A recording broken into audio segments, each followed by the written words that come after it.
Guys এটা হচ্ছে আমার গাইস ছাতের হচ্ছে মেথি লাগিয়েছিলাম, মেথির এই যে মেথি শাক তুলে নিয়েছে। আর এই যে ডিউটি থেকে আসার পর আমাকে দায়িত্ব দিয়েছে মেথি শাক ধোয়ার জন্য। আর এই যেখানে বালতির জলে ধোয়া হচ্ছে, এটা আমার দায়িত্ব। তাই বলে নাকি সবাই কমেন্ট করে বউটাকে অনেক খাটায়। আমি নিজে খাটতেছি। বেদে মেথি শাকের ধোয়ার দায়িত্ব আমার, ধুয়ে একদম রান্নি সালে নিয়ে পৌঁছাতে হবে রান্নির কাছে। মেথির শাক আমার ফেভারিট জিনিস। মেথির পরোটা করতে বলে বলে মেথির পরোটা করতে পারেনি, তাই মেথির হবে সবজি। কাল খাওয়াবে তো? রান্নি সাল থেকে বলতেছে কাল খাওয়াবে। ঠিক আছে, খাওয়ালে বানিয়ে দেখাবো ভিডিও কেমন বানাই।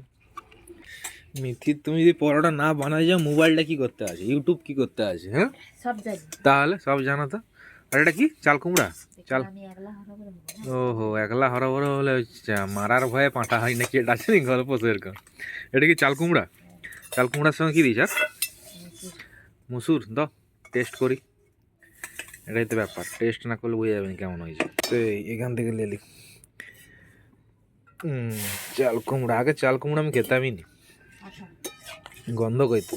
এখন বউয়ের হাতে রান্না, তো বউয়ের হাতে যদি না খাওয়া হয় তাহলে বউ রাগ করবে, সেই গন্ধ করবে না।